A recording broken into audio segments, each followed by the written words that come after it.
I just want to remind Mr. Marcos that it was he who called for snap elections, and once the people decided to participate, he better watch out if he threatens to frustrate their will again. I'm afraid he will have an angry people on his hands. Mrs. Aquino, you keep making what sometimes sound like veiled threats and sometimes not so veiled. What do you mean he'd better watch out? Well, all along I have asked the people, not to engage in any violence, and so far they have listened to me. And if you may recall, just after my husband was assassinated, I did go on radio in our country, and I asked the people, to observe peaceful means and not to resort to violence, and they did obey me. But this time, they have a greater stake in this. It's not just Cory Aquino, but the future of our children and our children's children. So if they think that they have been cheated out of an election, I'm afraid they might not listen to me anymore if I still insist on going about this peacefully. Well, let me put it to you this way. You are running for president of the Philippines. You are putting yourself forward as the leader of your nation. And now, if I understand what you're telling me correctly, you're saying if the election doesn't go the right way, you may not be able to control even your own followers. That doesn't speak very well for your ability to be able to run the country. Well, Ted, the people who are with me now are so convinced that I will win. And if Marcos resorts to terrorism or to gross cheating, then the people who have supported me may finally think that the electoral process is just not advisable anymore. Are you raising the specter, the possibility of something approaching even civil war? No, not civil war, as long as I can manage it. In fact, I have said that if Mr. Marcos cheats me out of this election, then I will call for daily demonstrations. However, if these daily demonstrations will still not get us the desired results, then I am afraid that the people might not listen to me anymore. Mr. President, I don't remember any election in recent Filipino history, in fact, even in not-so-recent Filipino history, where the loser did not claim that there were technical and other reasons of foul. So, and perhaps you remember one, but I don't. I think you're right. Filipinos are not known to be good losers. They're always our great losers, and they never concede. But in this particular matter, Ted, I am so certain of victory that these declarations of my opponent that there will be a civil war in this country indicate how desperate they are. I certainly am concerned about your attitude that you feel that there would be cheating if I win, and there would be no cheating if she wins. No, I think it's the other way around. I realize it is a hypothetical question, but in every election, someone has to win, someone has to lose, and I wonder if you would address the hypothetical question, though. If you lose, will you stand down? I have never thought of it, but certainly if there is no question which nullifies the results of the election, as I said, I will perform my duty as president in accordance with law. Your claims and the claims of your supporters that you are so highly decorated are fabricated claims. I don't think that that is the story. It's a story about my guerrilla group. It's not about the medals. Even here, when the case of libel was filed, the publisher here did not question those medals. It's only you, Americans, who question it. I am not going to degrade myself by talking about those medals. If the American government wants them back, they can have them back. It's a good thing that we did not burn them. It's a good thing that we did not burn them at the end of the war when you refused to give us our back salaries and refused to recognize all of us, and we were not entitled to education benefits, we were not entitled to medical benefits. But I was one of those who stopped our people from turning communist, especially the veterans, because we did not fight for communism, we fought for freedom. Now I wonder whether we also fought for the Americans and the American flag, to which we had sworn when MacArthur inducted us into the USAFE. I have no regrets, however, about having fought in Bataan. I have no regrets about fighting beside American soldiers. I have no regrets about fighting under American officers.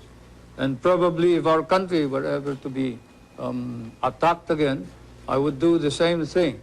But I would certainly raise some questions about the conduct of the American government in relation to the veterans of the last war.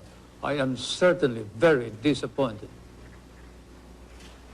Mr. President, the question is not raised about the courage of Filipinos who fought against the Japanese during the Second World War. But the question, as you know, and you know this is not something I'm making up, you have seen those newspaper articles yourself and you have seen some of the documents, suggests that the guerrilla group that you claim to have led, in fact, either did not exist at all or was just a tiny group that played no major role. Then why is it recognized by the intelligence officer of General MacArthur in a paper which is certified too by the head of the archives of the United States? Now look, I don't want to talk about this anymore. If you do, I'm going to walk out.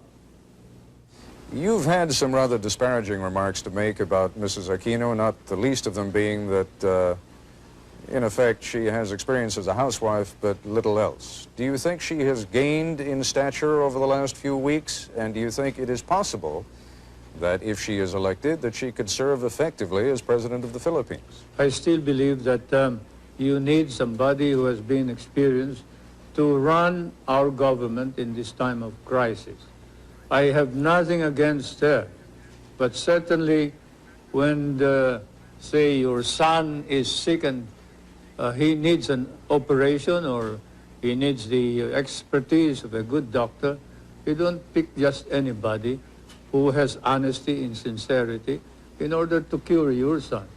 In that situation where she has no experience whatsoever is something that we have to accept and admit realistically that she had the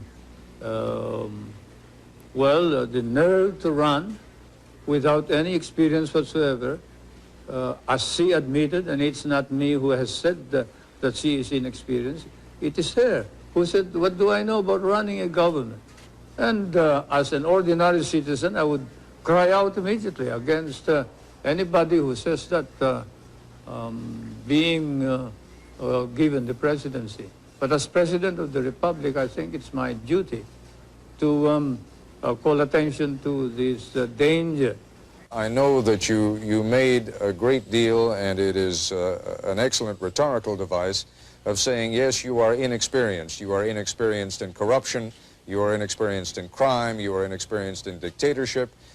But let's be candid about it, you are also inexperienced in leadership. Now, there is a difference even between running a campaign as the widow of a martyred and beloved leader and running a country that is, as you yourself have pointed out, in a great deal of trouble. To those who are neutral about you, what do you say about your lack of experience? Well, more than experience, I think it is credibility that counts. And the truth of the matter is that the Marcos government has lost all credibility, and no way can Mr. Marcos possibly lead our country back to recovery because the Filipino people no longer believe in him.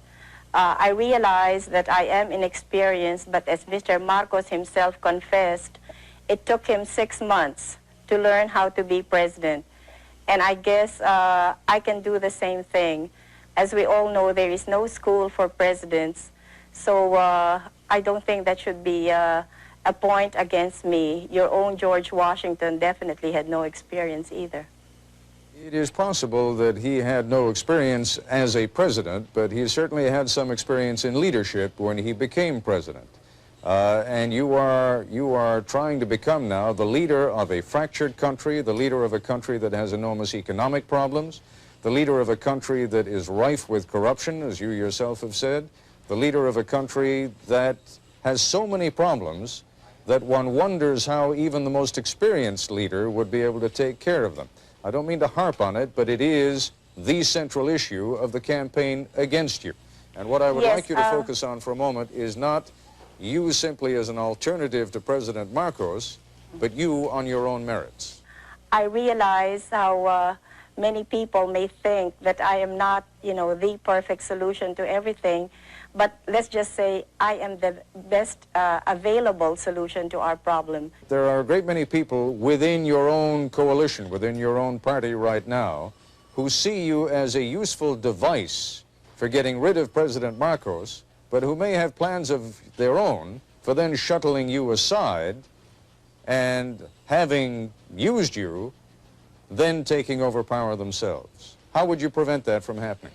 Nobody can use me, and I showed this very clearly when I insisted that I would be the presidential candidate. I mean, if people wanted me to defeat Marcos, they would have to do it my way.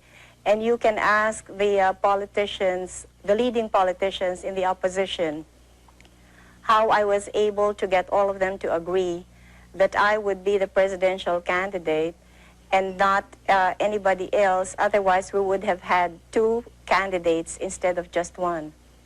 Again, Mrs. Aquino, the point I'm making is that I can see why they would be willing to stand aside for the immediate goal of getting President Marcos out of the way. But now we're talking about real power. Now we're talking about the power of governing and leading the Republic of the Philippines. And my question is, are you confident that you can continue to rule even when some of these people are going to be trying to take power away from you? Yes, I'm very confident of that because there were no deals involved when I ran for president. So nobody has a hold on me. I am my own person. I intend to continue being that kind of person. As I said, I don't owe anybody any favors. Let's talk for a moment about the kind of relationship that a government of the Philippines under Cory Aquino would have with the United States. What kind of a relationship would you want to have with the United States? Well, I would like to continue our friendly relations with the United States, and I see no reason why that cannot be so. In fact, I would like to strengthen those relations, and definitely we will be in direct dialogue with your government. So I really see no problems there. Well, the problems again, and it seems to me that there has been a little bit of waffling on the issue of the bases over the course of the last couple of months. Would you tell me now in these final hours of the campaign precisely what your position on the bases at Subic Bay and Clark Air Force Base are? What is your position now? All right. I respect the military bases agreement, which will expire until 1991. And in the meantime, I will keep all of my options open.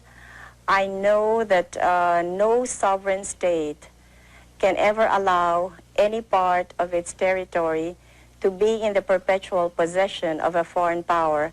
And I think no ally of ours will be demanding this of me. I am not hearing from you the kind of reassurance that I think Washington really wants to hear. Now, obviously, you're under no compulsion to give it, but I wonder whether that is deliberate.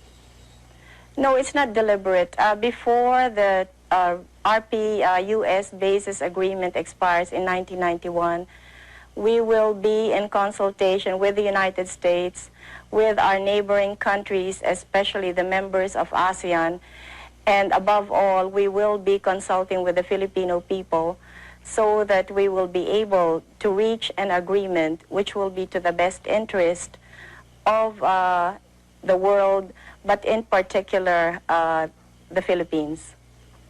I've always maintained that those bases are needed by the two governments and probably by Asia itself.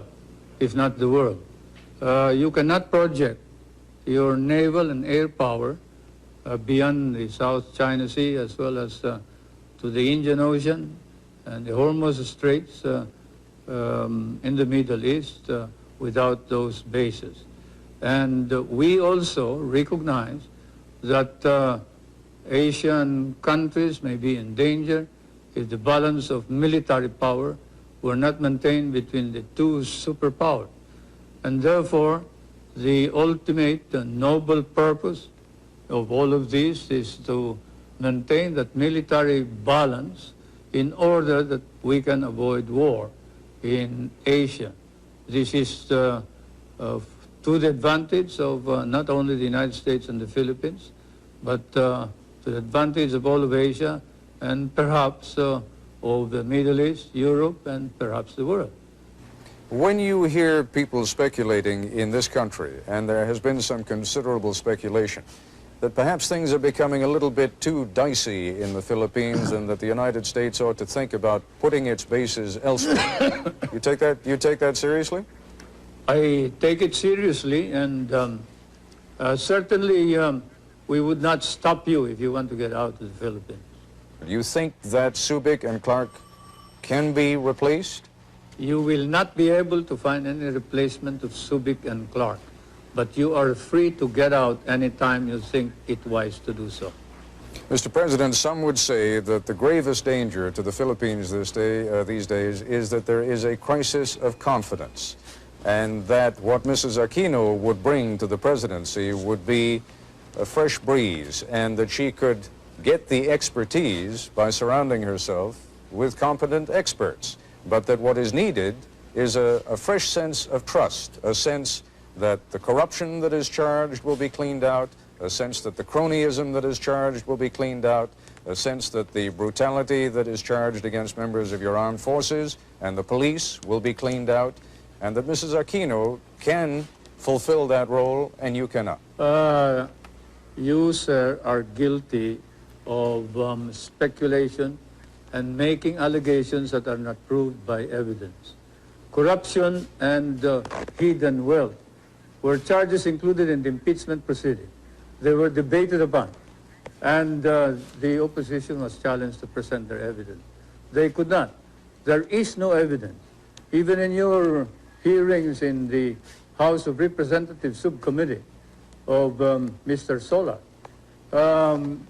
Congressman Solomon and Roth, I think, have said that there is no evidence about corruption or hidden wealth, and that this is all hearsay and all rumor.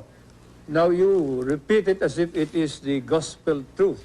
I question your right to make this as a premise for any further questioning. I must say that hearsay, rumors, speculation as a basis for a question by reputable newspapers and foreign correspondents should have no place in a society like ours. Your society. Mr. President, you are quite right. If I were the only one raising those questions, there would be no point in raising them at all. The number does not matter, Ted. Whether 1,000 people raise it, if there is no evidence, then it is false. Whether it is raised by 10,000 people, if there is no evidence, then it is patently false. Numbers do not matter. It is evidence that matters. And you don't have any evidence. Mr. Solars has no evidence. The opposition has no evidence. They're just talking loud, and they're engaged in a smear campaign, and you are helping them. Mr. Solars claims that he has testimony from someone who met with who claims that he has testimony from someone who met with your wife, Mrs. Marcos, who spoke to him of properties that you hold through other names in New York, and that Mrs. Marcos said to this man who testified before the committee that she expected by 1987 to have $70 million worth in profits on those properties. Now that is the testimony. You're saying there is no testimony. It may be inaccurate, but the testimony, sir, is there. The witness, when asked by Congressman Solomon whether there is any evidence whatsoever proving this. Said, I merely heard it. It is something that I heard from somebody. I do not know your sources of information. You may be more accurate than I am. But certainly, I don't consider that evidence which ties us up to the ownership of any of these properties. We are looking into the manner in which the evidence has been obtained by some of your investigators and some of your foreign correspondents, your newspaper men. And then after the elections, we will then look into the legal aspects of the coercion and intimidation that has been going on against some of the witnesses. But anyway, whatever it is, I deny categorically any speculations of the corruption and hidden wealth that is being alleged, so much so that the opposition members of the Batasan, the legislature, are now facing perjury cases in our courts, and we are going to see to it that these cases will be pushed through. There have been charges by both sides, against both sides, of corruption in the voting process. How is it going to be possible for anyone ever to be satisfied that this was an honest election, even if it were? Well, I guess as long as it is fairly honest, then we would be able to satisfy everybody. But if there are outright violations and we can see that there has been such enormous fraud, then that would be difficult to convince the Filipino people. But as I said earlier, since there are so many people personally involved in these elections, then we will see people power working to make sure that we get as clean and honest elections as possible. How much fraud, how much corruption in the process are you prepared to accept? Well, that all depends, Ted. Naturally, I cannot envision what Mr. Marcos is going to do, so I cannot say right now just what it is that I will be able to accept or what I will totally reject. There is an enormous difficulty in ever reaching a decision on how much fraud there has been. Both sides are going to claim it. We know that already. Your side's going to claim it, his side is going to claim it. How is it ever going to be possible to reach an understanding on what happened and how much fraud there was? Well, Ted, we all know who is the real power in this country, and it's a one-man power. So since he controls almost everything in this country, it is really unthinkable that we in the opposition, you know, can manage cheating the way he is accusing us of. He controls COMELEC, and he has all of the government forces behind him. So how can he possibly accuse us of committing fraud? Well, if he has all the power, as you say, and if you already believe that he is committed to win this election by whatever means he can, then how is it possible that you're going to win? Well, as I've been saying all along, it's people power that has finally emerged in this past campaign. And there will be many of these people who will be poll watchers in the coming elections. So they will be guarding their respective polling precincts, and they will also be watching the tabulations. So I am counting on all of these people to help us get an accurate count. What happened during the campaign with regard to media coverage? President Marcos has told me that you have certainly had access to the television and radio stations, and he denies categorically that you have been kept off. Well, you know, take for example the question of rallies, and ours last night, I don't know if we were given a minute or two, but normally all of President Marcos's speeches are covered in full. So I'll be lucky if I can have a sentence or two. We both addressed the Chamber of Industries, and his speech was covered in full. I think I had two sentences which I was allowed to, well, which local television aired. Maybe I can refer back to my husband's own funeral, where the Filipino people saw nothing of my husband's funeral, but which was viewed throughout the world. So things haven't changed much since that time. And I'm really lucky if I can get my face on television. What they are doing to me now is that they use some of my video shots and they impose it on their on their commercials, and then they have somebody pretending to be me and, you know, talking as if it were Cory Aquino. And there's nothing I can do about it because all of media is, well, all of television is under the control of Mr. Marcos.